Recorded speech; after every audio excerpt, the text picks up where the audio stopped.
नमस्कार, मी हर्षाली. हितगुज या आपल्या खास कार्यक्रमामध्ये आपल्या सर्वांचं स्वागत. या कार्यक्रमात आपण विविध आजार आणि त्यावरील उपचार या संदर्भात चर्चा करत असतो आणि तज्ञांचं मार्गदर्शन घेत असतो. आणि आजचा आपला विषय आहे मणक्याचे आजार आणि आधुनिक उपचार पद्धती. आणि यावर मार्गदर्शन करण्यासाठी आपल्या स्टुडिओमध्ये आलेले आहे डॉक्टर विवेक देशमुख. डॉक्टर, स्वागत आहे तुमचं. नमस्कार. नमस्कार. डॉक्टर विवेक देशमुख हे वरिष्ठ सल्लागार आणि स्पाइन सर्जन विभाग प्रमुख म्हणून मेडिकवर हॉस्पिटल संभाजीनगर येथे कार्यरत आहेत. डॉक्टर विवेक देशमुख हे अस्थिरोग व मणक्याच्या विकारांचे तज्ज्ञ आहेत. तसेच अमेरिकेतील सुप्रसिद्ध south Texas university and Mumbai येथील हिंदूजा हॉस्पिटल येथून विशेष प्रावीण्यासह फेलोशिप त्यांनी प्राप्त केलेली आहे.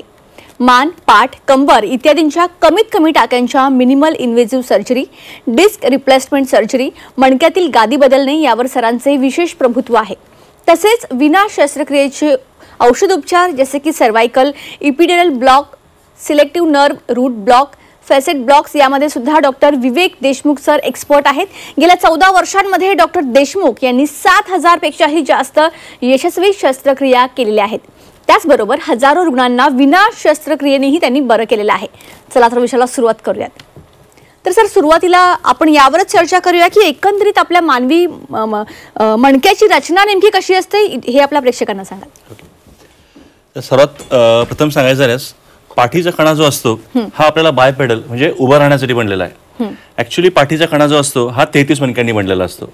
आपण जर त्याचा आकार बघितला तर पाठीचा कणा जो असतो हा युजली इंग्रजीतील एस आकारासारखा असतो, ज्यामध्ये मान ही थोडीशी आतल्या बाजूला झुकलेली असते, याला आम्ही सर्वायकल लॉर्डोसिस म्हणतो. मधोमध पाठ थोडीशी बाहेर निघालेली असते, याला कुबड आल्यासारखं म्हणतो आपण, तर त्याला थोरासिक कायफोसिस आम्ही म्हणतो. आणि कंबर परत थोडीशी आतल्या बाजूने झुकलेली असते, याला आम्ही लंबार लॉर्डोसिस म्हणतो. असा हा पाठीचा कणा 33 मणक्यांनी बनलेला असतो. या 33 पैकी वरचे 24 मणके जे असतात हे आम्ही मोबाईल सेगमेंटमध्ये कन्सिडर करतो, म्हणजे याच्यातनं आपल्या शरीराची हालचाल होत असते. आणि उर्वरित मणके ही फिक्स सेगमेंटमध्ये असतात, ज्याच्यामध्ये आपल्या शरीराची हालचाल होत नसते.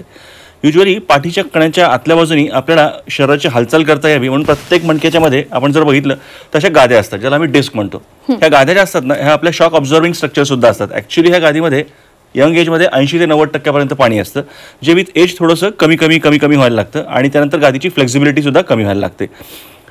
गादी हे आपलं शरीरातलं फ्लेक्झिबिलिटी सोबत वेट बेरिंग स्ट्रक्चर सुद्धा असतं, म्हणजे जेव्हा आपण उभं राहतो किंवा बसतो त्यावेळेस पूर्ण वरच्या शरीराचं वजन जे असतं हे मणक्यातल्या गादी वाटे खाली शिफ्ट होत असतं.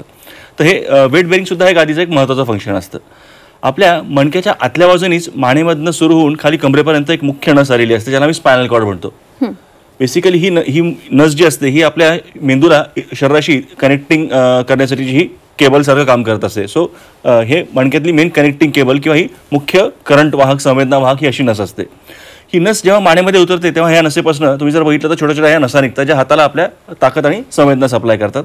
आणि हीच नस जशी खाली कमरेमध्ये उतरते तेव्हा तिच्यापासून आपल्या दोन्ही पायांना ताकद आणि संवेदना सप्लाय करणाऱ्या नसा निघतात. त्याचबरोबर कमरेमधली नस आपल्या लघवी आणि शौचाचा कंट्रोल सुद्धा करत असते. तर अशी ही शरीरातली थोडीशी नाजूक नस ह्या मणक्यातनं गेलेली असते. ओके. मग मणक्याचे प्रामुख्याने कोणते कोणते विकार असतात याबद्दल आपल्या प्रेक्षकांना सांगा. युजली मणक्याचे कॉमनेस्ट जे विकार असतात त्यामध्ये 4 विकार आम्ही फार कॉमनली बघतो ओपीडीमध्ये. यातला पहिला विकार जो असतो ज्याला आम्ही स्पॉन्डिलोसिस म्हणतो. स्पॉन्डिलोसिसमध्ये होतं हे की मणक्याच्या आतली जी गादी असते ही कमजोर व्हायला लागते. ह्या गादीमध्ये जसं मी आत्ता सांगितलं की 80 ते 90% पाणी असतं, जे उतरत्या वयामध्ये थोडंसं कमी होत चालतं आणि ही गादी कमजोर व्हायला लागते. गादी कमजोर झाली की तिची शरीराची वजन पेलवण्याची क्षमता जी असते, वेट बेरिंग कॅपॅसिटी ज्याला म्हणतो आपण, ही कमी व्हायला लागते. युजली उतरत्या वयातलं हे दुखणं आजकाल आम्ही यंग एजमध्ये सुद्धा कॉमनली बघतोय. याचं रिझन म्हणजे आपली बैठी जीवनशैली. आपण आजकाल यंग जनरेशनमध्ये तासनतास IT प्रोफेशनल्समध्ये प्रामुख्याने तासनतास बसून असतो कामामध्ये. बसताना आपण सरळ बसत नाही, आपण बसताना थोडंसं समोर वाकून बसतो. आणि जेव्हा आपण समोर वाकतो त्यावेळेस वरच्या शरीराच्या वजनाच्या 6 पट जास्त जोर जो असतो हा कमरेतल्या किंवा मानेतल्या गादीवर पडतो. आणि याच्या परिणामस्वरूप या गादीमध्ये असलेलं पाण्याचं प्रमाण लवकर कमी होण्या गाद्या लवकर किंवा यंग एजमध्ये सुद्धा वीक व्हायला लागतात. त्याचबरोबर मोबाईलचा एक्सेसिव्ह यूज, आपण कंटिन्युअसली जेव्हा वाकून मोबाईलचा वापर करतो त्यावेळेस एका सर्व्हेनुसार आपल्या डोक्याचं वजन जे असतं याच्या 6 पट जास्त प्रेशर मानेतल्या ह्या गाद्यांवर पडायला लागतो. आणि ह्या प्रेशरमुळे मानेतल्या गाद्या सुद्धा कधी कधी लवकर कमजोर व्हायला लागल्यात. याला आम्ही टेक्स्ट नेक सिंड्रोम म्हणून आजकाल ओळखायला लागलो. तर ह्या गाद्या जेव्हा कमजोर व्हायला लागतात त्यावेळेस रुग्णांमध्ये डिपेंडिंग अपॉन द लोकेशन, हे जर मानेमध्ये झालं तर तीव्र स्वरूपाच्या मानेमध्ये वेदना यायला लागतात, हातापायामध्ये मुंग्या यायला लागतात, हातापायात बधिरता यायला लागते.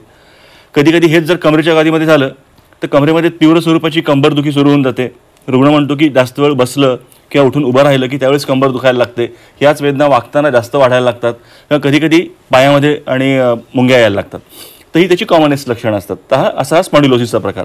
दुसरा जो आजार आम्ही कॉमनली ओपीडीमध्ये बघतो ज्याला आम्ही डिस्क हर्निशन म्हणतो किंवा कॉमनली त्याला स्लिप डिस्क म्हणतात.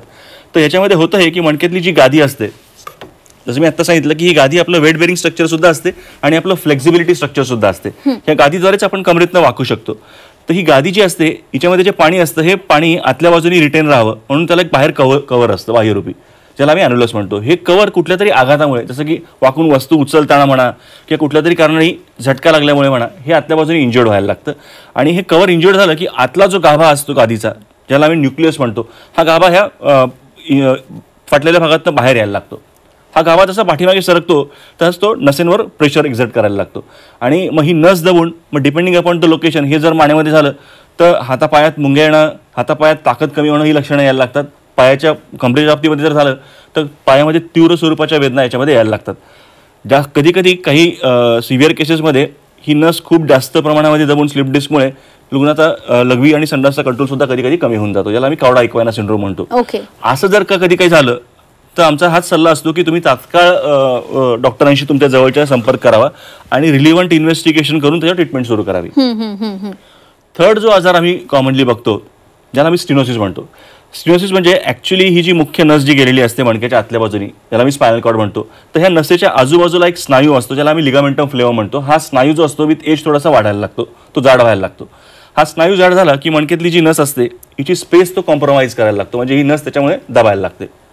हे जर मानेमध्ये झालं तर रुग्णाची प्रामुख्याने तक्रार जी असते की हातामध्ये वस्तू पकडायला त्रास व्हायला लागलाय, जेवताना घास पडतोय, शर्टचं बटन लावताना त्रास होतोय, हस्ताक्षर बदल व्हायला लागलाय किंवा चालताना तोल जायला लागलाय, ही अशी त्याची लक्षणं असतात. युजली हे उतरत्या वयातलं लक्षण दुखणं असतं. कमरेच्या बाबतीमध्ये हे जर झालं तर प्रामुख्याने रुग्णाची तक्रार ही असते की मी जास्त अंतर चालू शकत नाही. 5-50 मीटर चाललं की पायामध्ये भरून यायला लागतं, पायामध्ये मुंग्या यायला लागतं आणि असं वाटतं कुठतरी बसावं. बसलं की परत तेवढं अंतर आम्ही चालू शकतो. किंवा 5-10 मिनटं उभं राहिलं की पायामध्ये भरून येतं, पायात मुंग्या यायला लागतात आणि मग कुठेतरी बसावं लागतं. तर ही ह्या सर्वायकल किंवा लंबार कॅनल स्टिनोसिसची लक्षणं असतात. तर हा तिसरा मोस्ट कॉमन आजार आम्ही रुटीनली बघतो. चौथा जो आजार असतो ज्याला आम्ही स्पॉन्डायलोलिस्थेसिस म्हणतो. याच्यामध्ये होतं आहे की मणक्याची आपली अलाइनमेंट जी असते, म्हणजे आपलं आपण जर बघितलं ह्या मॉडेलमध्ये तर हे एक अलाइनमेंटमध्ये असतात आपली मणके, तसे आपले दात एका अलाइनमेंटमध्ये असतात. तर ही अलाइनमेंट कधी चेंज व्हायला लागते. म्हणजे एक मणका जो असतो हा दुसऱ्या मणक्याच्या कधी पुढे सरकायला लागतो. मणका जेव्हा पुढे सरकतो त्याचा इफेक्ट जो असतो हा डायरेक्ट इफेक्ट म्हणजे मणक्यातल्या नसेवर व्हायला लागतो आणि मणक्यातली ही नस दबून मग रुग्णाला त्रास सुरू होतो. याच्या लक्षणांबद्दल जर बोलायचं झालं तर युजली तीव्र स्वरूपाची कंबरदुखी पेशंट्सला असते. कुशी बदलताना, कड बदलताना, एका अंगावरून दुसऱ्या अंगावर होताना तीव्र स्वरूपाच्या वेदना पाठीमध्ये यायला लागतात. जास्त वेळ उभं राहिलं की कंबर भरून येणं किंवा पायामध्ये भरून येणं ही रुग्णाची प्रामुख्याने तक्रार असते. जोरात कधी शिंक आली तर कधी कमरेमध्ये किंवा पायामध्ये तीव्र स्वरूपाच्या याच्यामध्ये वेदना यायला लागतात. तर हा चौथा कॉमनली आढळणारा विकार ज्याला आम्ही स्पॉन्डायलोलिस्थेसिस म्हणतो. या व्यतिरिक्त मणक्यामध्ये इन्फेक्शन ज्याला आम्ही स्पॉन्डायलोडिस्कायटिस म्हणतो, हे सुद्धा आम्ही फार कॉमनली बघतो ओपीडीमध्ये. मणक्यातल्या इन्फेक्शन्सबद्दल बोलायचं झालं तर मणक्यामध्ये टीबी, जसं आपल्याला टीबी छातीचा माहिती असतो पण त्याच प्रकारे हाडाचा टीबी सुद्धा असतो आणि हाडाचा टीबी हा मणक्यांमध्ये फार कॉमनली पाहतो आम्ही. तर मणक्यांमधले ह्या इन्फेक्शन सुद्धा आम्ही कॉमनली ओपीडीमध्ये बघतो. त्या व्यतिरिक्त मणक्यामध्ये कधी काही ट्युमर सुद्धा असतात. प्रत्येक ट्युमर हा कॅन्सरच असावा असंही काही नसतं, पण कॅन्सरस किंवा नॉन कॅन्सरस ट्युमर्स आम्ही हे सुद्धा मणक्यामध्ये फार कॉमनली आम्ही बघतो. असे हे रुटीनली आढळणारे विकार असतात. ओके डॉक्टर, जेव्हा काही मणक्याचे विकार असतात तेव्हा म्हणजे सगळ्यांना तर असंच वाटतं की याला ऑपरेशनचीच गरज आहे, पण विना ऑपरेशन सुद्धा औषध उपचाराने हे विकार बरे होऊ शकतात का? मॅडम, खूप चांगला प्रश्न विचारला. ॲक्च्युली मणक्याचे मोस्ट ऑफ द विकार जे असतात म्हणजे साधारण 80 ते 90% विकार हे विदाऊट सर्जरीज बरे होतात. प्रामुख्याने जे विकार आम्ही कॉमनली बघतो स्पॉन्डिलोसिस किंवा स्लिप डिस्क, याच्यामध्ये तर 90-95% पर्यंत रुग्णांना शस्त्रक्रियेची गरज पडतच नाही. रुग्ण जेव्हा आमच्याकडे ही दुखणे घेऊन येतात त्यावेळेस त्याचं प्रॉपर निदान लावून त्याच्यावर ट्रीटमेंट वेळेत सुरू करणं हा याचा महत्त्वाचा मुद्दा असतो. युजली जेव्हाही रुग्ण आमच्याकडे येतो त्याच्या मुख्य तक्रारी ज्या असतात ह्या वेदनेच्या असतात. त्याची वेदना किंवा त्याचं दुखणं कमी करणं ही आमची पहिली प्रायोरिटी असते आणि अशा याच्या केसमध्येच आम्ही औषधोपचाराचा उपयोग करतो. औषधोपचाराने एकदा वेदना रुग्णाच्या कमी झाल्या की मग त्यानंतर फिजिओथेरपीचा रोल याच्यामध्ये सुरू होतो. फिजिओथेरपीमध्ये आम्ही काय करतो की युजली जी गादी आपली मणक्यातली वीक झालेली असते तर ह्या गादीचा विकनेस जो असतो हा आम्ही बाह्यरूपी कंपन्सेट करतो स्नायूंना बळकटी देऊन. जुन्या काळी अशा दुखण्यामध्ये, मानदुखीमध्ये किंवा कंबरदुखीमध्ये सरळ सरळ पट्टा द्यायचे. पट्टा हा एक्सटर्नल सपोर्ट सारखा आपलं काम करतो, पण पट्टा आपण आयुष्यभर वापरू शकत नाही, पहिली गोष्ट. आणि पट्टा जास्त दिवस लावल्यामुळे आपल्या मानेचे किंवा पाठीचे स्नायू जे असतात हे वीक व्हायला लागतात. त्यामुळे पट्टा न रिकमेंड करता आम्ही रुग्णालाच एकदा वेदना कमी झाल्या की फिजिओथेरपीचा सल्ला देतो, ज्याच्यामध्ये मानेचे किंवा कमरेचे व्यायाम करून आम्ही त्यांना स्नायूंना मजबूती द्यायला सांगतो. आणि एकदा स्नायू आपले मजबूत झाले की आपला नॅचरल बेल्ट सारखे ते काम करायला लागतात. त्यामुळे फिजिओथेरपीचा सुद्धा याच्यामध्ये फार महत्त्वाचा रोल असतो विदाऊट सर्जरी. जिथं औषधोपचाराने वेदना कमी होत नाहीत, मग अशा केसेसमध्ये आम्ही मणक्यांमध्ये काही इंजेक्शन्स रिकमेंड करत असतो. सर्वायकल इपिड्युरल इंजेक्शन्स म्हणा किंवा सिलेक्टिव्ह नर्व्ह रूट ब्लॉक्स म्हणा किंवा फॅसेट ब्लॉक्स म्हणा. तर हे वेगवेगळे इंजेक्शन्स जे असतात हे रुग्णांच्या स्पेसिफिक साईटला दिलेले जातात, ज्या ठिकाणी नर्व्ह दबलेली आहे. आणि हे इंजेक्शन्स या दबलेल्या असल्याची सूज कमी करून पेशंटच्या वेदना कमी करण्यामध्ये मदत करतात. परत वेदना कमी झाल्या की मग इथं फिजिओथेरपीचा रोल याच्यामध्ये सुरू होतो. तर ऑलमोस्ट 80-90% लोकांमध्ये विदाऊट सर्जरी, विदाऊट ऑपरेशन्स हे दुखणे बरे होतात. Okay, yes. तर प्रेक्षकांना डॉक्टर विवेक देशमुख यांच्यासोबतची आमची ही चर्चा अशीच चालू राहील. इथे आपण एक छोटासा ब्रेक घेऊया, लगेच परत येऊया.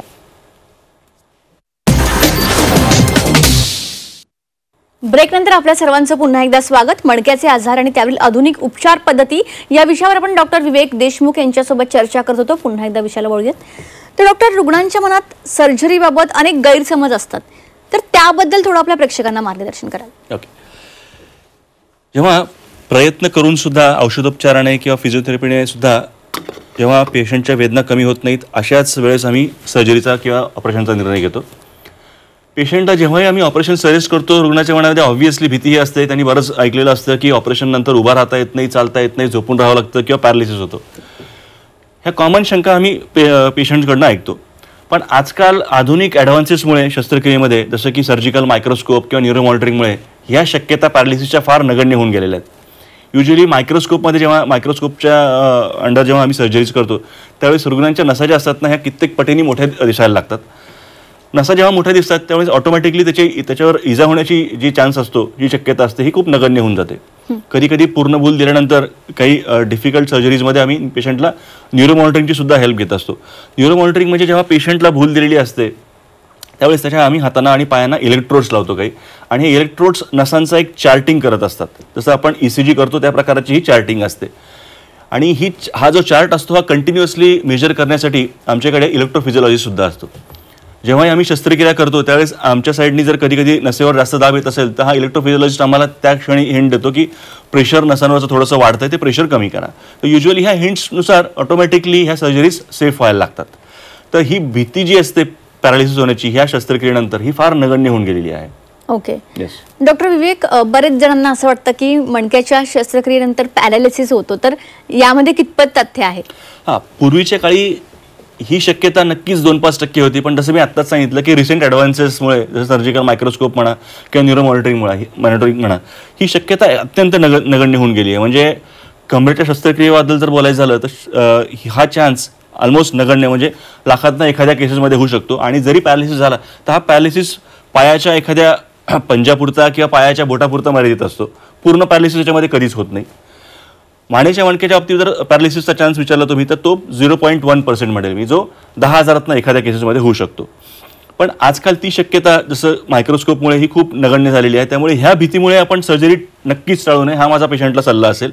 युजली आपण सर्जरी टाळून नॅचरली पॅरालिसिस कधी कधी होण्याचा चान्स याच्यामध्ये जास्त असतो. जेव्हा नस तीव्र स्वरूपात दबते त्यावेळेस ऑटोमॅटिकली नॅचरली शरीरामध्ये विकनेस यायला लागतो, आणि हा विकनेस एकदा पूर्णतः एस्टॅब्लिश झाला की मग तो ऑपरेशन नंतर सुद्धा रिव्हर्सिबल राहतो. त्यामुळे जास्त ह्या शस्त्रक्रियांना भिवून आपण ही दुखणे अंगावर काढू नये, हाच आमचा सल्ला असतो. ओके. तर डॉक्टर, मणक्याच्या आधुनिक शस्त्रक्रियेबद्दल थोडं आपल्या प्रेक्षकांना ब्रीफ कराल? ओके. सो जसं मी आत्ता सांगितलं की मणक्याचे जे कॉमनेस्ट प्रकार आम्ही बघतो, याच्यामध्ये स्पॉन्डिलोसिसबद्दल जर सर्जरी करायची गरज पडली तर अशा केसेसमध्ये आम्ही फ्युजन सर्जरीज करतो. फ्युजन सर्जरीजबद्दल सांगायचं झालं तर मणक्याच्या आतली जी गादी असते, जी वीक झालेली असते ही रुग्णामध्ये, आणि जो पेनचा सोर्स असतो, ही गादी आम्ही काढून त्याच्याऐवजी त्या रिकाम्या पुकळीमध्ये रुग्णाच्याच हाडाचा एखादा तुकडा तिथे इन्सर्ट करतो, जेणेकरून दोन्ही हाडं एक दुसऱ्यांसोबत वेल्ड होऊन किंवा फ्यूज होऊन जावीत. हे करत असताना जुन्या काळी ओपन पद्धतीने ही शस्त्रक्रिया करायची, पण आजकाल मायक्रोस्कोपच्या सहाय्याने ह्या शस्त्रक्रिया कमीत कमी कटमधनं व्हायला लागल्यात. याच्यामध्ये रुग्णाचा रक्तस्राव जो असतो, कट छोटा असल्यामुळे रक्तस्राव सुद्धा फार कमी, ऑलमोस्ट 50 ml पर्यंत होऊन जातो. रिकव्हरी पिरियड जो असतो रुग्णाचा हा याच्यामध्ये कित्येक पटींनी कमी होऊन गेलेला आहे. जुन्या काळी ह्या शस्त्रक्रियेनंतर पेशंट्सला आठवडे बेड रेस्ट करायची गरज पडायची, पण युजली ह्या शस्त्रक्रियेनंतर आजकाल सकाळी शस्त्रक्रिया केली की संध्याकाळी पेशंट चालायला लागतो. दुसऱ्या दिवशी पेशंटकडनं पायऱ्या चढणं उतरणं याचा आम्ही सराव करून घेतो आणि त्यानंतर डिस्चार्ज होते. ही जेव्हा फ्युजन सर्जरीज आम्ही करत असतो त्यावेळेस पाठीमागच्या बाजूनी मणक्यामध्ये हा तुकडा जो असतो हाडाचा तुकडा टाकलेला तो स्थिरवण्यासाठी आम्ही पाठीमागच्या बाजूनी काही स्क्रूज आणि रॉड लावून याला रिजिडिटी देतो. ऑटोमॅटिकली हा त्रास मिनिमली इन्व्हेसिव्ह सर्जरी मुळे फार कमी होऊन गेलेला आहे आणि पेशंट आपल्या रुटीन ॲक्टिव्हिटी फार क्विकली रिझ्यूम करायला लागलेला आहे. सेकंडली जेव्हा स्लिप डिस्कसाठी सर्जरी करायची गरज पडते तर ही सर्जरी आम्ही ट्युब्युलर रिट्रॅक्टरच्या सहाय्याने करतो. रुग्णामध्ये जेव्हाही गादीचा काहा पाठीमागे सरकतो तर त्यावेळेस आम्ही तो ट्यूब त्या ठिकाणी इन्सर्ट करून हाडाला छोटंसं 5 मिलीमीटर छिद्र करतो आणि नसेला बाजूला सरकवून जो गाभा गादीचा बाहेर आलेला असतो तो त्याच्यामधनं काढून घेतो. ऑटोमॅटिकली नस रुग्णाची मोकळी होऊन जाते आणि त्रास कमी होऊन जातो. कट छोटा असल्यामुळे पेशंटला ऑपरेशन नंतर सुद्धा वेदनांची तीव्रता जी असते ही खूप कमी असते, ऑलमोस्ट नगण्यच असते. त्यामुळे कधी कधी ह्या सर्जरीज सकाळी करून संध्याकाळी सुद्धा पेशंट आपल्या घरी जाऊ शकतो. एवढ्या ह्या सर्जरीज आजकाल डे केअर पद्धतीने सुद्धा करता यायला लागल्यात. तिसरी जी सर्जरी आम्ही स्टिनोसिससाठी करतो तर ही सर्जरी जुन्या काळी ओपन पद्धतीने करायची, लॅमिनेक्टॉमी म्हणायचो आम्ही त्याला. पण आजकाल रिसेंट ॲडव्हान्सेसमुळे किंवा ट्युब्युलर रिट्रॅक्टर सिस्टम किंवा दुर्बिणीमुळे या सर्जरीज आम्ही फोरामिनोटॉमी पद्धतीने करतो. म्हणजे ज्या ज्या ठिकाणी ही नस मणक्यामध्ये किंवा मानेमध्ये किंवा कमरेमध्ये दबलेली आहे तर त्या ठिकाणी आम्ही दुर्बीण इन्सर्ट करून हाडाला छोटंसं छिद्र करतो, 5-5 मिलीमीटरची ही छिद्र करतो आणि त्याच्यामधनं आम्ही ही नस जी असते ही मोकळी करतो. कट छोटा असल्यामुळे पाठीच्या कण्याची स्ट्रेंथ जी असते ही मेंटेन असते. ओपन सर्जरीमध्ये पेशंटला हील होण्यासाठी वेळ लागायचा, त्यामुळे बेड रेस्ट ही कित्येक आठवडे करावं लागायची. पण आजकाल ह्या मिनिमली इन्व्हेसिव्ह सर्जरीजमुळे पेशंट्सचा रिकव्हरी पिरियड हा खूप छोटा होऊन गेला आहे, खूप कमी होऊन गेलेला आहे आणि पोस्ट ऑपरेटिव्हली वेदनासुद्धा फार कमी होऊन गेलेल्या आहेत. ओके, आता जर आपल्या मणकेचे आजार टाळण्यासाठी आपल्या प्रेक्षकांना थोडं सविस्तरमध्ये काय सल्ला द्याल? ओके, जसं मी आत्ताच सांगितलं की आपली लाईफस्टाईल हीच मणक्याच्या आजाराचं आजकाल प्रामुख्याने कारण झालंय. यंग जनरेशनमध्ये तर बैठे काम, आजकाल बैठे काम हे आपण कम्फर्टेबल काम म्हणून पकडतो, पण ॲक्च्युली बैठे काम हे कमरेसाठी टॅक्सिंग असतं. जेव्हाही आपण बसतो सरळ न बसल्यामुळे थोडंसं वाकून बसल्यामुळे पाठीच्या कण्यावर कमरेवर स्पेसिफिकली वरच्या शरीराच्या वजनाच्या 6 पट जास्त जोर पडतो आणि हा जोर ह्या गाद्यांसाठी नुकसानकारक असतो. त्यामुळे आम्ही बैठे काम असण्यासाठी नेहमी सल्ला देतो की बैठे काम करताना अर्धा पाऊण तास झाला की 2-5 मिनिटं उभं राहायचं किंवा बसताना थोडंसं खुर्चीला टेकून बसायचं. चेअर जर फार डीप असेल तर एखादा सपोर्ट वापरायचा. कधी कधी चेअर जर उंच असेल तर पायाखाली फुटस्टूल ठेवायचा. त्याचबरोबर ज्या लोकांमध्ये लॅपटॉपचं काम असतं किंवा वाकून काम असतं मानेमधनं तर त्यांना आम्ही हे सांगतो की त्यांचा मॉनिटर जो असतो डेस्कटॉपचा हा त्यांच्या आय लेवलला ठेवायचा, जेणेकरून वाकण्याची क्रिया ही आपली कमीत कमी राहील. मोबाईलचा यूज जो आहे हा थोडासा लिमिटेड ठेवायचा. मोबाईल वापरायचा झाला तर तो आपल्या आय लेवलला ठेवून वापरायचा, जेणेकरून मानेतनं वाकण्याची क्रिया आपली कमीत कमी राहील. ह्या सगळ्या छोट्या छोट्या गोष्टी आहेत. ह्याचबरोबर नियमित व्यायाम सुद्धा तेवढेच महत्त्वाचे असतात जेवढे प्रिव्हेंशन. तर मानेचे आणि कमरेचे व्यायाम बेसिक व्यायाम असतात, पण हे जर आपण नित्यनियमाने करायला लागलो तर ऑटोमॅटिकली मानेची आणि कमरेची दुखणी ही आपण कमी करू शकतो. ओके डॉक्टर, बऱ्याच फिमेलमध्ये आपण बघतो की त्यांना कंबरदुखीचा त्रास असतो, घराघरामध्ये आपण बघतो, तर त्यासाठी तुम्ही काही उपाय सुचवू शकाल का? युजली फिमेल्समध्ये कंबरदुखी ही बऱ्याच साऱ्या कारणांमुळे आलेली असते. फिमेल्समध्ये साधारणतः उतरत्या वयानंतर म्हणजे 40 नंतर कंबरदुखी जेव्हा यायला लागते त्याचं प्रामुख्याने कारण हे ऑस्टिओपोरोसिस असतं. ऑस्टिओपोरोसिस म्हणजे हाडांची ठिसूळता. युजली तरुण वयातली हाडं जी असतात ही आतल्या बाजूने एकदम भरीव असतात, म्हणजे सॉलिड दगडासारखी म्हणतो आम्ही त्यांना. पण विथ एज हॉर्मोनल इम्बॅलन्समुळे स्त्रियांमध्ये पाठीच्या कण्यातनं कॅल्शियम कमी व्हायला लागतं आणि पहिला परिणाम जो होतो याच्यामध्ये कंबरदुखीच्या स्वरूपात आम्ही बघायला लागतो. तर फिमेल्समध्ये हॉर्मोनल इम्बॅलन्स किंवा पोस्ट मेनोपॉझल ऑस्टिओपोरोसिस ही कंबरदुखीची फार कॉमन कारणं असतात. मग अशा केसेसमध्ये जेव्हा कंबरदुखी यायला लागते त्यावेळेस आमचा हा सल्ला असतो फिमेल्समध्ये की कमरेचे व्यायाम तुम्ही रेग्युलरली करावे, हाय कॅल्शियम आणि हाय प्रोटीन डाएट तुम्ही रेग्युलरली घेत चला. आणि कधी कधी जर फार तीव्र स्वरूपाच्या वेदना असतील तर मग त्यानुसार आम्ही बोन डेन्सिटी नावाची एक टेस्ट त्यांना करायला सांगत असतो. युजली 40 नंतर आमचा हाच सल्ला राहील की एकदा तरी बोन डेन्सिटी टेस्ट ही फिमेल्सनी केली पाहिजे, हाडांची स्ट्रेंथ किती आहे हे मेजर करण्यासाठी. ओके, तुम्ही आत्ताच म्हणाला की एक्सरसाइज करणं खूप गरजेचं आहे, पण आत्ताचं डेली लाईफ आपलं इतकं बिझी असतं, ज्या वर्किंग वुमन असतात त्यांना या गोष्टी करायला वेळ मिळत नाही. तर थोडक्यात आपण असं काही 10-15 मिनिटं एक्सरसाइज करू शकतो असं काही सुचवाल तुम्ही? नक्कीच मॅडम, प्रत्येकजण कामामध्ये आजकाल बिझी झालेला आहे, पण एक्सरसाइज शिवाय पाठदुखी, कंबरदुखी, मानदुखी हे आपण कमी करू शकत नाही. एक्सरसाइज हा याच्यामध्ये अविभाज्य घटक असतो. मणक्यातल्या गाद्या ह्या असा पार्ट असतो जिची वाढ एकदा झाली की ती परत रिजनरेट होत नसतात. त्या म्हणजे ह्या पार्टला जर आपल्याला मजबूत ठेवायचं असेल तो वीक झाल्यानंतर, तर त्याला फक्त आणि फक्त व्यायामच महत्त्वाचा असतो. त्यामुळे आपण कितीही जरी बिझी असलो तरी हे 5-10 मिनिटाचे व्यायाम जर आपण आपल्या डेली रुटीनमध्ये इन्व्हॉल्व केले, तर मला वाटतं की कंबरदुखी, मानदुखी आपण खूप चांगल्या पद्धतीने बिझी शेड्यूलमध्ये सुद्धा कमी ठेवू शकतो. Okay, yes. तुम्ही या ठिकाणी याला खूप चांगलं मार्गदर्शन केलं, त्यासाठी तुमचे मनापासून धन्यवाद. Thank you ma'am, thank you. तर प्रेक्षकांनो, आजचा आपला विषय होता मणक्याचे आजार आणि आधुनिक उपचार पद्धती. यावर मार्गदर्शन केलेलं आहे डॉक्टर विवेक देशमुख यांनी. एकंदरीत आपली मणक्याची रचना कशी असते, त्यामध्ये कोणते विकार होऊ शकतात आणि ते औषधाने बरे होऊ शकतात का, या सर्व गोष्टींवर डॉक्टरांनी खूप उत्कृष्ट असं मार्गदर्शन या ठिकाणी केलेलं आहे. त्याचबरोबर याबद्दलचे जे आपल्या मनात गैरसमज असतात ते देखील दूर केलेले आहेत. प्रेक्षकांनो, आजार कोणताही असो, वेळेत जर ट्रीटमेंट झाली तर तो लवकर बरा होतो. तर तुम्हाला सुद्धा डॉक्टरांचं मार्गदर्शन हवं असेल, ट्रीटमेंट हवी असेल, तर तुम्हाला स्क्रीनवर जे नंबर दिसतात त्यावर तुम्ही कॉन्टॅक्ट करू शकता. कार्यक्रमात आता वेळ झाली इथेच थांबण्याची. ताज्या बातम्यांकरिता पाहत रहा झी 24 तास.